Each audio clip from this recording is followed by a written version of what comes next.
O boneco que bateu à porta. O vento uivava como um animal ferido naquela véspera de Natal, rasgando as árvores cobertas de neve e fazendo as janelas vibrarem. A pequena cidade de Elkbrook, um vilarejo cercado por montanhas, se preparava para a noite silenciosa e fria, onde quase todos já estavam recolhidos em suas casas enfeitadas com luzes coloridas. Porém, na residência número 17 da Pine Street, algo diferente acontecia. Clara, deitada no sofá com um cobertor grosso, tentava ignorar a sensação de que algo estava errado desde o pôr do sol. É só o frio, repetia para si mesma. O frio e a saudade. Era o primeiro Natal sem os pais, mortos num acidente de carro no ano anterior. Desde então, ela vivia sozinha na casa onde cresceu, tentando manter vivas as tradições que tanto amara. Mas aquele ano parecia mais pesado que os outros. A lareira crepitava, lançando sombras tremulantes nas paredes, quando um som metálico ecoou pela casa. Toc, toc, toc! Clara estremeceu. Quem bateria à porta a essa hora? O relógio marcava 11h48 da noite. Talvez algum vizinho trazido pelo espírito natalino, ou crianças aprontando travessuras, embora as ruas estivessem cobertas por uma nevasca que deveria manter qualquer pessoa em casa. O som repetiu-se, mais forte desta vez. Ela respirou fundo, levantou-se e atravessou a sala. Quando abriu a porta, sentiu o ar gelado cortar sua pele, mas o que viu a fez congelar de verdade. Na varanda havia um boneco de neve. Um boneco perfeitamente redondo, com 3 camadas bem moldadas, olhos de carvão, nariz de cenoura e um largo sorriso esculpido no gelo. Um cachecol vermelho pendia em seu pescoço, como se alguém tivesse acabado de arrumá-lo. Clara piscou confusa. Ah, quem fez isso? Olhou ao redor. Nada além de neve caindo, silenciosa e densa. Nenhuma pegada, nenhum rastro. O vento soprou, fazendo o cachecol do boneco balançar como se acenasse para ela. Clara deu um passo para trás. Fechou a porta. Trancou 2 vezes. Na manhã seguinte, a neve ainda caía, mas o sol começava a despontar. Clara preparava café quando uma ideia atravessou sua mente. O boneco ainda estaria lá. Ela riu de si mesma e abriu as cortinas. Seu sorriso sumiu imediatamente. O boneco estava mais perto da porta. Pelo menos 1 metro mais perto. Impossível, murmurou. Ela saiu para ver. Nenhum sinal de pegadas ao redor dele. Apenas neve lisa, intocada. Mesmo assim, ela empurrou o boneco até o jardim da frente, exatamente onde se lembrava de tê-lo visto na noite anterior. Depois entrou novamente. Aquilo era estranho, mas ela decidiu não pensar mais no assunto. Só que à noite, por volta das 3h23 da madrugada, acordou com um barulho que fez seus pelos se arrepiarem. Toque, toque, toque. O mesmo som congelante da noite anterior. Ela desceu as escadas devagar, segurando o corrimão com força. A sala estava escura, exceto pelo brilho fraco da árvore de Natal. Quando chegou à porta, o som veio de novo. Toc, toc, toc. Com mãos trêmulas, ela olhou pelo olho mágico. O boneco estava agora na varanda, tão perto da porta que parecia quase encostado nela. Seus olhos de carvão pareciam mais fundos, mais brilhantes. O sorriso mais largo. Clara deu um salto para trás. Não pode ser! Não pode! Ela chamou a polícia ao amanhecer. O xerife Miller ouviu sua história com ceticismo, embora tentasse parecer compreensivo.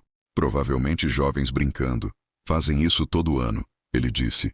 Vou pedir patrulha extra. E... Tente descansar, Clara. Quando eles saíram juntos para ver o boneco, ele estava novamente no jardim, no mesmo lugar onde Clara o colocara na manhã anterior. Está vendo? Miller disse cruzando os braços. Nada demais. Mas Clara sabia. Aquele boneco se movia. A 3ª madrugada foi a pior. Ela acordou com barulhos dentro da casa. Passos pesados, arrastando algo. O som vinha do corredor. Clara sentou-se na cama sem ar. O coração batia tão rápido que parecia querer fugir do peito. Os passos pararam diante da porta do quarto. Silêncio absoluto. Até que uma sombra se projetou pela fresta inferior da porta. Uma sombra redonda, larga, que se movia de leve. Clara não conseguiu nem gritar. Agarrou o celular e ligou para a polícia. Antes que atendesse, algo tocou na porta do quarto. Não como batida, não como arranhão, mas como se algo gelado e pesado estivesse se apoiando nela. Ela recuou para a parede, chorando sem perceber. Minutos se arrastaram. Uma eternidade congelada.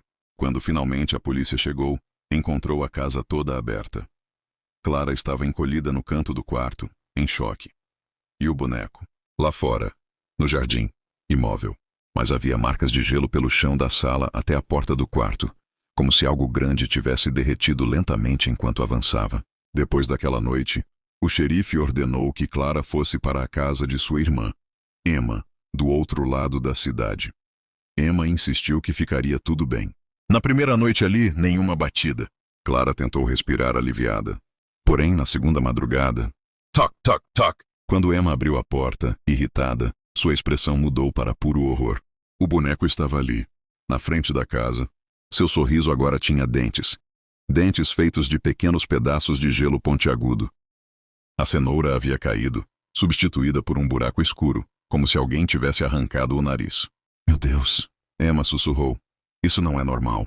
A polícia foi chamada de novo. O xerife estava irritado, confuso, mas havia algo que ele não contava a Clara. Algo que só Emma sabia.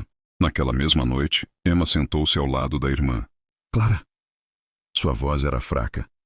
Tem algo que você precisa saber. O quê? Emma engoliu em seco.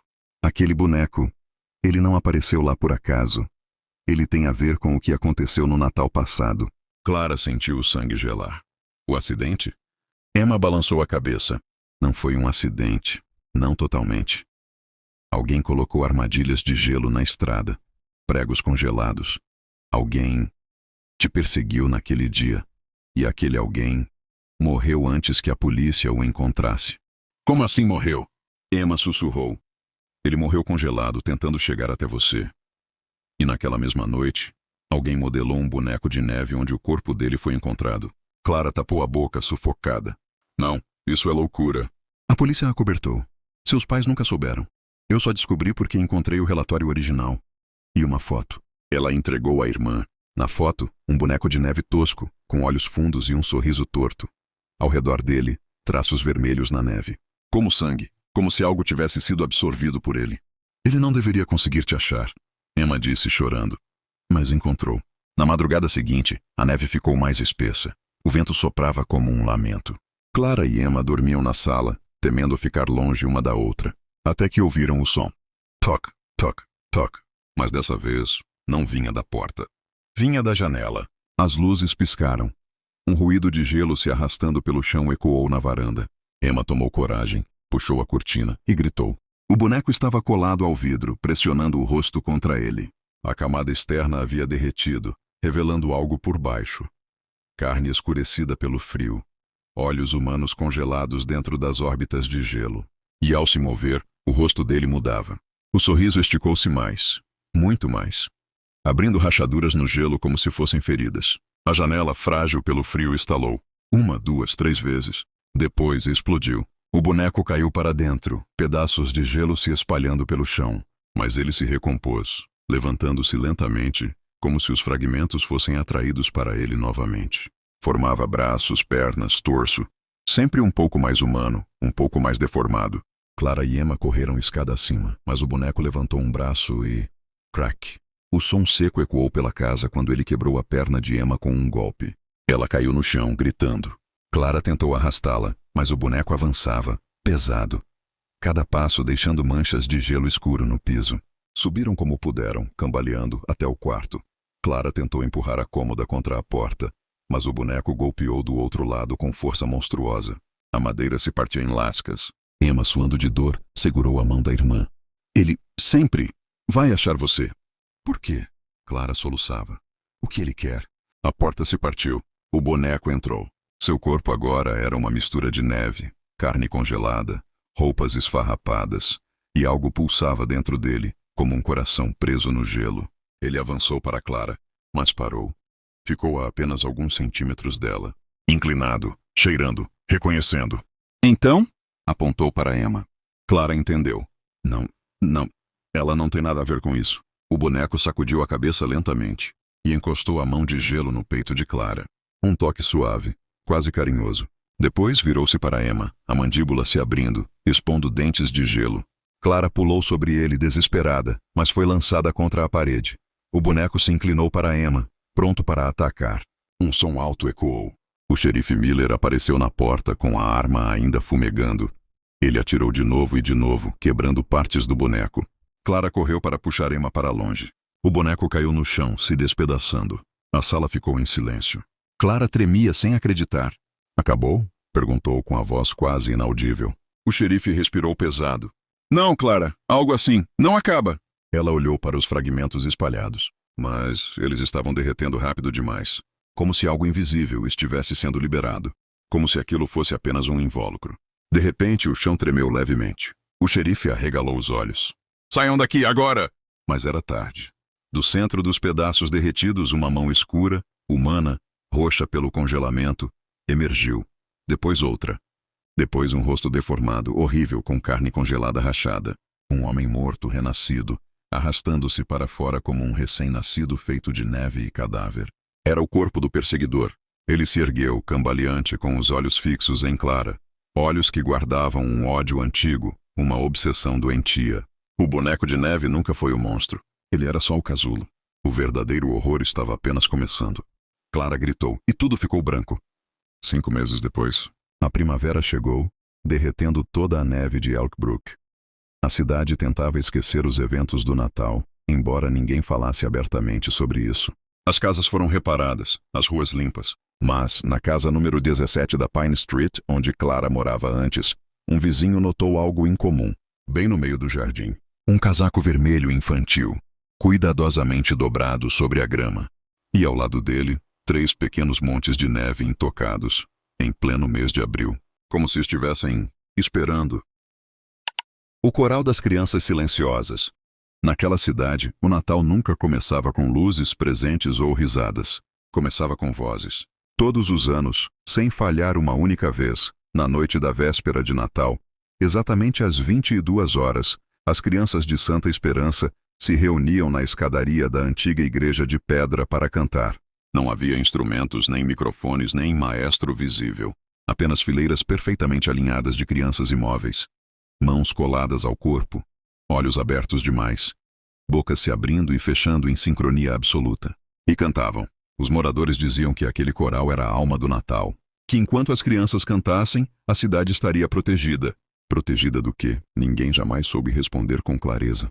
Era apenas algo que sempre existiu, passado de geração em geração, como uma regra silenciosa que não deveria ser questionada. Eu cheguei à cidade no fim de novembro carregando mais cansaço do que malas. Depois da morte da minha esposa, qualquer lugar parecia melhor do que a casa vazia, onde cada objeto lembrava o que eu havia perdido. Santa Esperança parecia pequena, esquecida pelo tempo, envolta em uma neblina constante que fazia tudo parecer distante, como se a cidade não pertencesse completamente ao mundo real. Nos primeiros dias, algo me incomodou profundamente. As crianças não falavam. No mercado, na praça, nos corredores da escola, elas estavam sempre em silêncio. Não riam alto, não gritavam, não brigavam. Apenas observavam. Seus olhos seguiam os adultos com atenção excessiva, como se estivessem sempre esperando alguma coisa. Certa tarde, tentei conversar com um menino que brincava sozinho perto da igreja. Ajoelhei ao lado dele e perguntei seu nome. Ele levantou o rosto lentamente. Seus olhos eram fundos demais para alguém tão jovem. Ele abriu a boca como se fosse responder, mas nenhum som saiu. Depois fechou a boca e virou o rosto. Eles economizam a voz, explicou a dona da pensão onde eu estava hospedado. O coral exige muito deles. Ela disse isso com naturalidade demais. Naquela noite tive dificuldade para dormir. Perto da madrugada, ouvi algo que me fez sentar na cama com o coração acelerado. Vozes. Não vinham da rua. Não vinham de nenhuma casa próxima. Pareciam vir de dentro das paredes. Um canto distante, arrastado, quase infantil, mas profundamente triste. As notas se alongavam, subiam e desciam como um lamento antigo.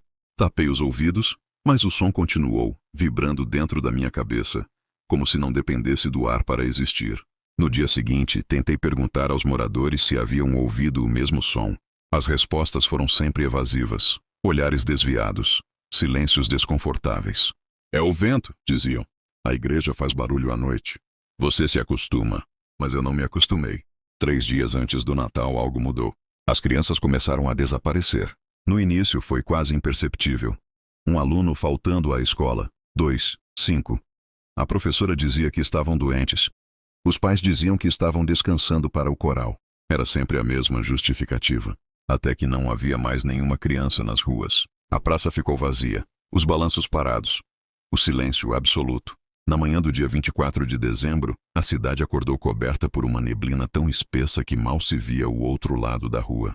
O sino da igreja tocou sozinho, um som grave e prolongado que parecia atravessar o corpo. Algo dentro de mim dizia que eu precisava ir até lá. As portas da igreja estavam abertas. Lá dentro o ar era pesado. Cheirava a mofo, cera derretida e algo metálico. Caminhei até o centro do salão e senti o estômago revirar. No chão, diante do altar, estavam dezenas de pequenos sapatos infantis, organizados em fileiras perfeitas. Nenhum par junto do outro. Alguns ainda sujos de lama, outros gastos pelo uso. Não havia crianças. Saí correndo em direção à delegacia. Estava vazia. As casas da cidade estavam abertas. Mesas postas, ceias prontas, como se todos tivessem desaparecido segundos antes de se sentarem para comer. E então, às 22 horas em ponto, o canto começou. Vinha da igreja. Não eram vozes humanas, não completamente. Era algo mais profundo, mais arranhado, como se gargantas pequenas estivessem sendo forçadas a produzir sons impossíveis. Um coral dissonante, antinatural, que fazia os vidros vibrarem e o chão estremecer sob meus pés. Mesmo tomado pelo medo, subi a escadaria da igreja. Cada nota parecia puxar meus pensamentos, minhas memórias, minha dor. Era como se o canto soubesse exatamente o que eu havia perdido. Dentro da igreja, o altar havia desaparecido. No lugar havia um buraco enorme no chão, como uma boca aberta. De lá vinha o canto. Olhei para dentro. Sombras pequenas se contorciam lá embaixo. Não tinham rostos definidos, apenas bocas. Muitas bocas, abrindo e fechando em uníssono. Mas as vozes não vinham apenas delas. Vinham de algo maior, escondido ainda mais fundo. Uma presença antiga. Algo que a cidade alimentava todos os anos. Entendi. Tarde demais. O coral nunca foi uma apresentação. Era um sacrifício. As crianças economizavam a voz porque ela não lhes pertencia. Pertencia à coisa sob a igreja. Uma entidade que exigia canto em troca de proteção. Em troca de mais um ano de paz. Naquele ano, algo havia falhado. O canto desafinou. As vozes se misturaram. A coisa se moveu. Um som diferente ecoou. Não mais um cântico, mas um chamado. A cidade respondeu. Senti mãos invisíveis me segurarem. Vozes surgiram ao meu redor, sussurrando dentro da minha cabeça. Alguém precisa cantar. Tentei gritar, mas minha voz falhou. Minha garganta queimou. Um gosto de ferro invadiu minha boca. Quando acordei, estava de pé na escadaria da igreja. Era Natal. As luzes estavam acesas. As pessoas sorriam. A cidade estava cheia novamente. À minha frente, fileiras de crianças imóveis me encaravam. No meio delas, eu. Vi meu reflexo no vidro da porta. Meus olhos estavam fundos, minha boca seca. O sino tocou, e quando abri a boca para cantar, percebi que não havia mais silêncio dentro de mim. Apenas vozes, cantando, para sempre. A neve que sussurra meu nome. A primeira coisa que Sofia notou naquela véspera de Natal não foi o frio, e sim, o silêncio. Um silêncio tão fundo que parecia vivo, respirando entre as árvores escuras que cercavam o chalé alugado pela família. Um silêncio que não combinava com risadas, com luzes coloridas, com a promessa de uma noite aconchegante. Ele caía sobre tudo como um cobertor pesado, abafando até os pensamentos. O chalé ficava no topo de uma pequena colina em Vermont, cercado por pinheiros rígidos e cobertos de gelo. Era para ser uma viagem de reconciliação. Sofia, sua irmã adolescente Laura, e os pais, Clara e Henrique, tentando recuperar a união depois de um ano difícil. O que eles não sabiam é que algumas casas não querem ser ocupadas, e algumas noites de inverno nunca deveriam ser comemoradas. A tempestade começou mais cedo do que o previsto. Sofia estava na janela quando os primeiros flocos caíram, redondos, lentos, silenciosos. No começo achou bonito. A neve parecia dançar, iluminada pelas luzes do chalé, mas então percebeu algo estranho. Os flocos eram grandes demais, quase perfeitos demais, como se tivessem sido moldados à mão. E havia outra coisa. Quando tocavam o vidro da janela, pareciam murmurar. Ela aproximou o rosto, o ar quente da respiração nublando o vidro. Encostou o ouvido, hesitante. Foi quando ouviu. Um som baixo, quase inaudível. Um sussurro. Fiá. Sofia recuou tão rápido que bateu as costas na mesa. Mãe? Chamou a voz trêmula. Clara veio da cozinha, secando as mãos no avental natalino com flocos de neve bordados. Tinha olheiras profundas. Tentava sorrir, mas seu rosto denunciava a tensão acumulada nos últimos meses. O que houve, amor? Sofia respirou fundo. Acho que ouvi meu nome, lá fora. Clara suspirou exausta. Querida, você está ansiosa. É só a tempestade começando. Mas não era. Sofia sabia que não era. Laura entrou na sala, fones no pescoço, mastigando um biscoito. Vocês ouviram isso? Perguntou assustada. As duas se entreolharam. Ouvi meu nome, disse Laura, como se alguém estivesse chamando na neve. Assim que ela terminou de falar, veio o golpe final. Um sussurro passou por todas as janelas ao mesmo tempo. Laura, Sofia, Clara, Enrique. E então o silêncio voltou. Um silêncio terrível, como se o mundo estivesse prendendo a respiração. Henrique reuniu todos na sala de estar. Esse chalé é velho. O vento atravessa frestas. Pode criar sons. Não vamos entrar em pânico. Mas o vento não sabe o nome da gente. Rebateu Laura. Ele ficou sem resposta. A luz piscou 2 vezes. Depois permaneceu firme. Clara correu para acender a lareira, apesar do aquecedor estar funcionando. O fogo, ao menos, trazia alguma sensação de proteção. O cheiro de pinho queimando se espalhou pelo ar. Junto com algo mais. Um cheiro levemente doce, quase enjoativo. Sofia não gostou. Quando a tempestade engrossou, os flocos batiam no telhado como dedos impacientes. A cada minuto, pareciam mais numerosos, mais rápidos, mais pesados. Como se algo no céu estivesse ficando irritado. E então veio o primeiro impacto na porta. Henrique levantou a cabeça. Deve ser um galho, murmurou Clara, mas ninguém acreditou. O terceiro impacto soou exatamente como um punho. E a neve respondeu ao golpe com um sussurro homogêneo, quase feliz. Uma onda de vozes finas e frias. Sofia sentiu o estômago revirar. Não atende à porta, pediu. Henrique hesitou por um longo tempo, mas a curiosidade venceu o medo. Ele se aproximou, cada passo fazendo o assoalho ranger.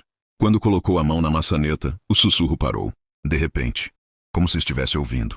Henrique destrancou a porta. Laura gritou. Um homem estava ali, parado na varanda. Ou pelo menos parecia um. Sua pele era pálida demais, quase azulada, e os olhos eram brancos como neve compactada. Estava vestido com roupas de inverno encharcadas, mas não tremia. Seu corpo não parecia vivo. Ele abriu a boca, e dela caiu um floco de neve. Depois outro, e outro. Ajuda! Sussurrou ele, a voz distorcida. Deixe-me entrar. Está tão frio. Sofia agarrou a manga do pai. Não deixa. Por favor, pai, não deixa. O homem deu um passo. Seu joelho não se dobrou. Era como um boneco sendo movido. Henrique fechou a porta com força, trancando-a. O impacto seguinte veio com violência, como se aquela coisa tivesse perdido a paciência. A casa inteira estremecia. E então, assim como começara, parou. Silêncio. Mas não era um silêncio comum. Era um silêncio esperando. A eletricidade caiu às 11h14 da noite. Primeiro um estalo. Depois a escuridão absoluta engoliu o chalé, exceto pelas chamas fracas da lareira. A neve lá fora rugia agora, como 1 milhão de vozes sobrepostas, todas murmurando, como se estivessem ensaiando as palavras certas. Laura chorava baixinho. Clara rezava sem som. Henrique tentava manter a calma, mas suas mãos tremiam. Sofia sentiu o calor da lareira diminuir. Está esfriando? Perguntou. Era impossível. O fogo queimava forte.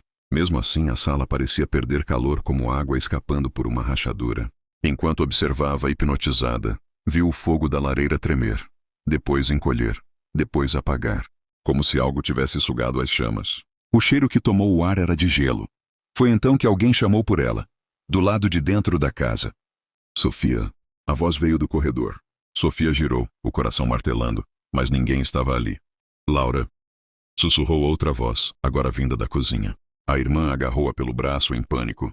Elas estão dentro da casa. Mas quando olharam pelas janelas congeladas, viram figuras. Muitas, sombras altas e móveis paradas entre as árvores. Pareciam colunas humanas feitas de neve, sem rosto, mas com cabeças que se inclinavam para ouvir. Elas estavam observando, esperando, sussurrando. A neve começou a cair mais pesada, tão pesada que parecia entupir o ar. O teto rangeu. O chalé inteiro parecia prestes a ser engolido. A primeira figura atravessou a parede como se fosse fumaça fria. Sofia gritou. Clara e Henrique também. Laura caiu para trás. A figura não tinha rosto, mas sua forma já não era inteiramente humana. Era comprida demais, fina demais, como um corpo esticado pela fome. Devolvam! Sussurrou, sua voz estalando como gelo quebrando. Vocês levaram? Nós não levamos nada! Henrique gritou. A criatura inclinou a cabeça. Cada inverno, levamos um nome. Um nome que deve ser devolvido. Com outro. Sofia sentiu o chão sumir. Devolvam. Quem trouxeram? Para nosso inverno. Clara entendeu antes de todos. Meu Deus. Vocês querem... alguém? A figura se esticou ainda mais, quase alcançando o teto. Um nome. Por outro. Não. Sofia gritou. A gente não vai entregar ninguém. As sombras do lado de fora se aproximaram do chalé. A neve subia pela porta como se tivesse vida própria, escorrendo por frestas, se acumulando, subindo, subindo, tentando formar mãos. Henrique tentou pegar um pedaço de lenha para se defender. Mas assim que tocou no objeto, ele congelou instantaneamente, seu braço ficando branco. Sofia viu. Não gelo. Neve. Neve viva. Um sussurro subiu pelas paredes, percorrendo o teto, vibrando pelo chão. Sofia. Laura. Clara. Henrique. A criatura colocou a mão, uma mão feita de neve compacta, sobre o peito. De dentro dela saiu um brilho azul. Um coração, não humano. Escolham, disse. Ou todos vocês serão levados. Sofia olhou para a família. Todos tremiam, todos choravam. A casa inteira era um túmulo esperando para fechar. E então, do lado de fora, uma voz diferente sussurrou. Uma voz mais fina, mais jovem. Sofia. Sofia engoliu em seco. Aquela voz ela reconhecia.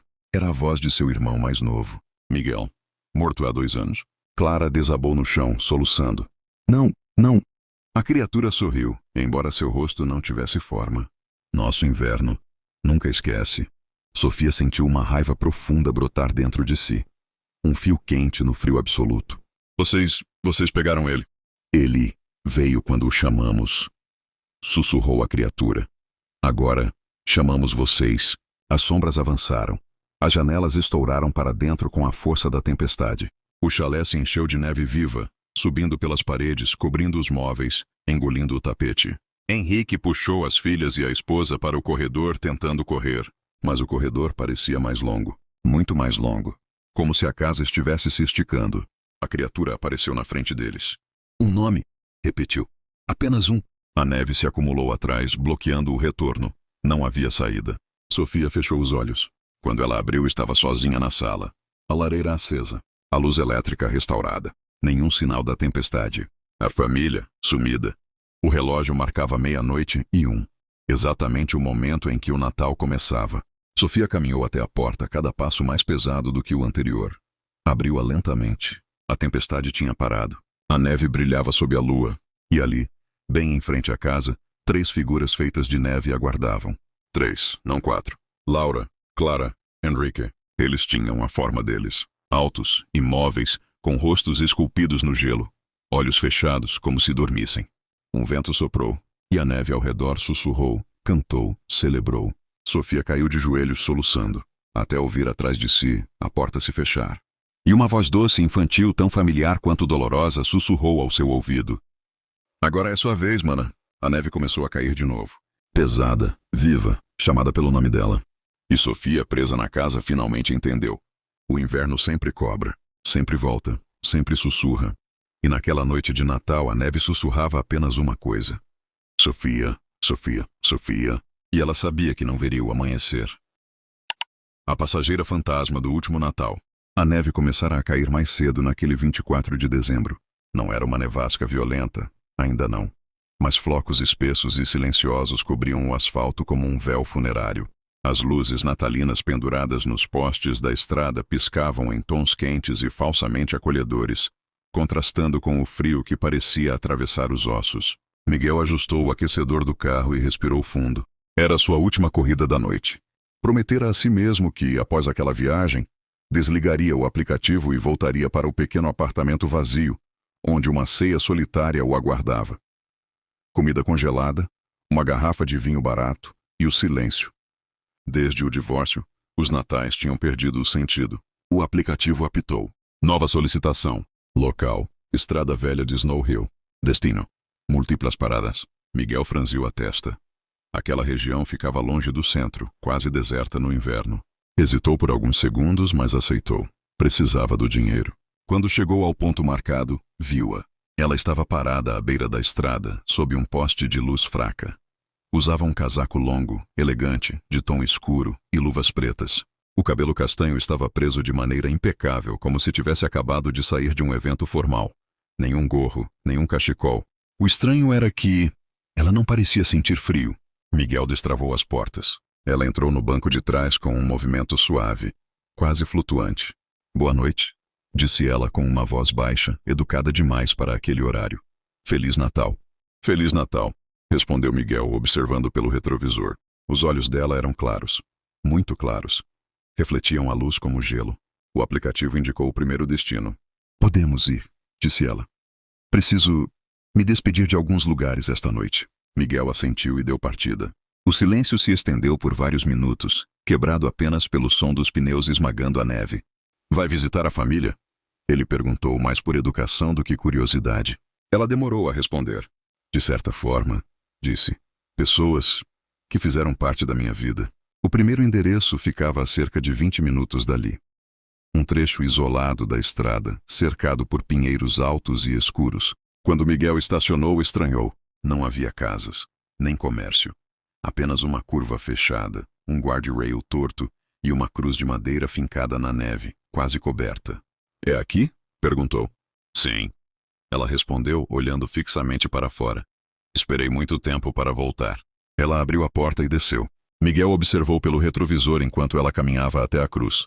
Não tocou nela. Apenas ficou parada, a alguns passos de distância, como se respeitasse algo sagrado ou proibido. Após alguns minutos, voltou para o carro. Obrigada por esperar, disse. Podemos seguir. Miguel engoliu em seco. Desculpa perguntar, mas... Alguém morreu aqui? Ela sorriu. Um sorriso triste. Sim, uma jovem, há alguns anos, na véspera de Natal. O ar dentro do carro pareceu esfriar. O segundo destino ficava ainda mais distante. Uma antiga pousada abandonada, fechada desde um incêndio. Miguel reconheceu o lugar assim que avistou a estrutura escura, com janelas quebradas como órbitas vazias. Esse lugar está interditado, disse ele.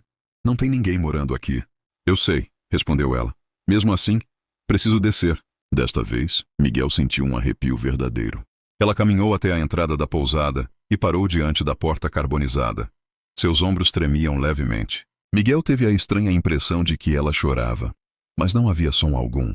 Quando voltou, seus olhos estavam ainda mais claros. O que aconteceu aqui? Miguel perguntou, sentindo que talvez não devesse.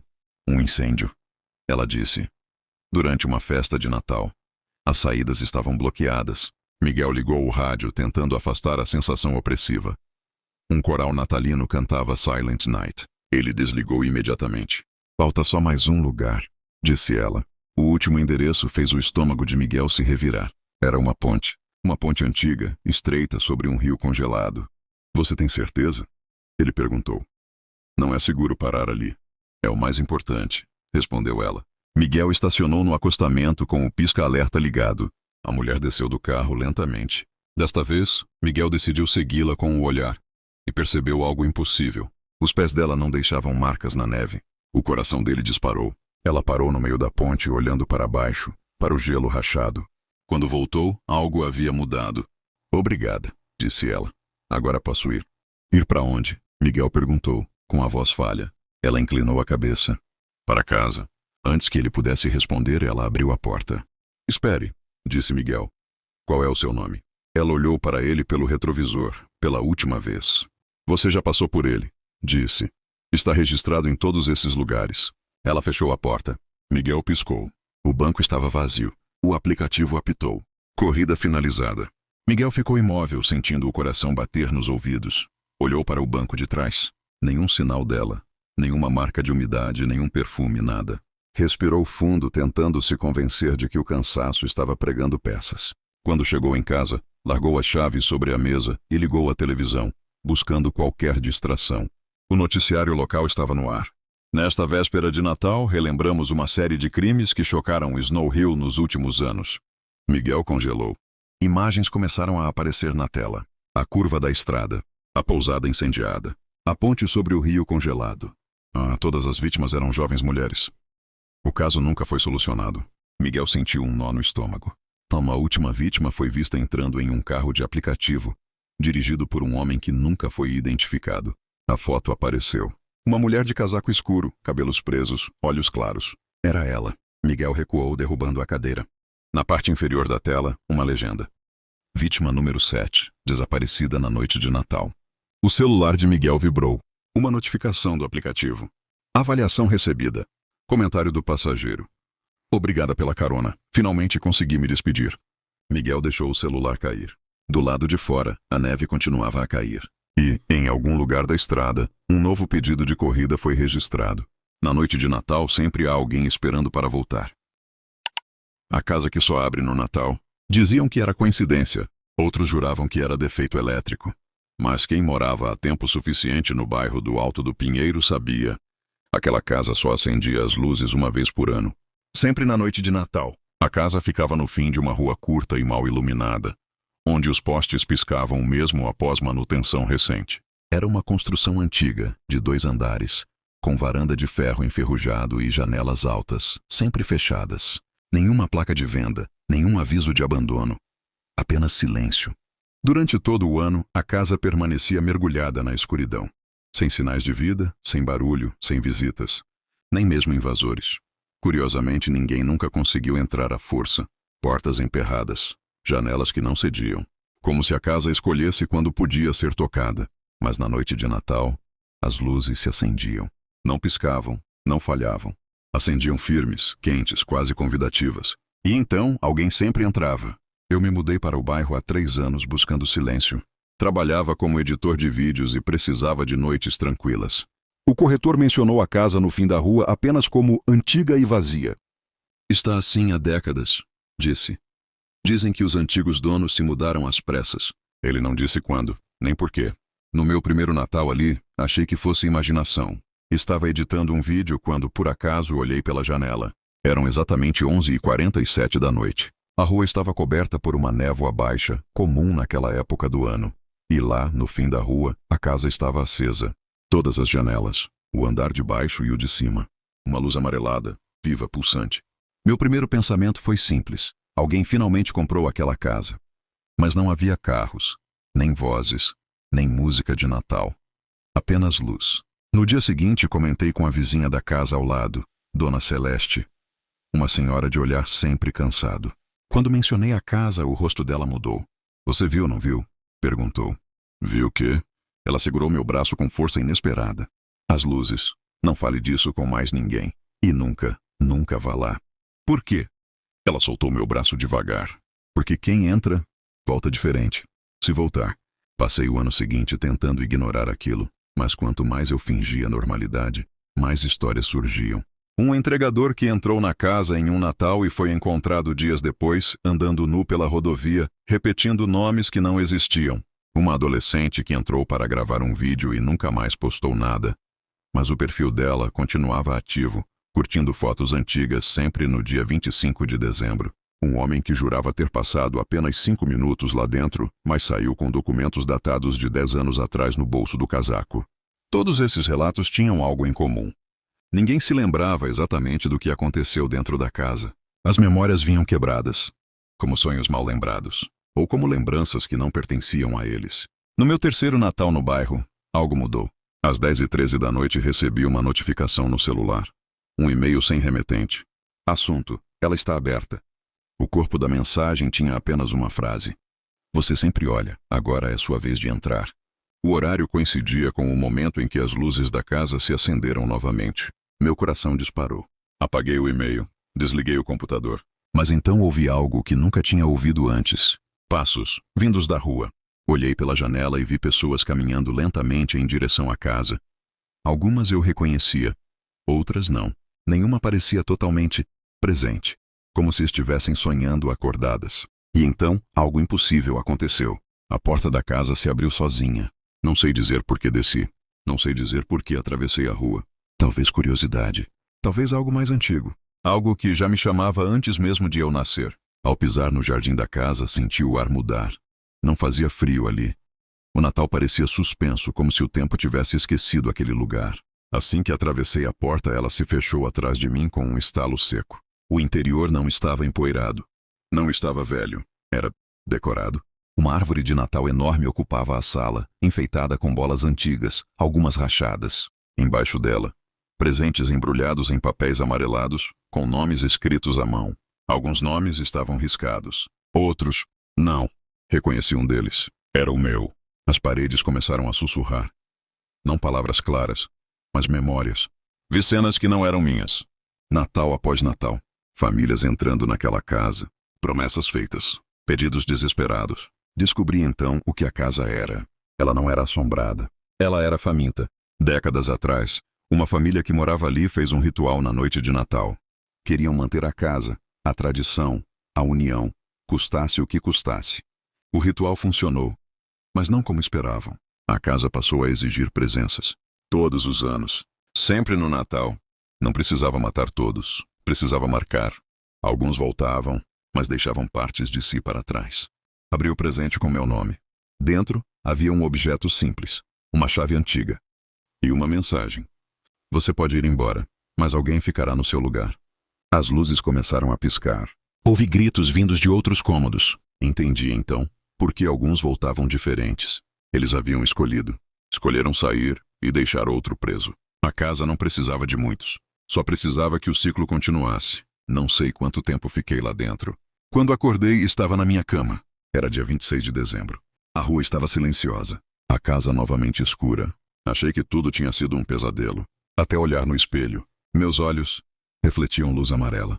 Desde então, algo acontece todo Natal. Às 11h47 da noite recebo um e-mail. Sempre o mesmo assunto. Ela está aberta. E todas as vezes sinto vontade de ir. Porque agora eu sei a verdade. A casa não escolhe qualquer um. Ela escolhe quem olha por tempo demais. E se você está lendo isso, talvez já seja tarde.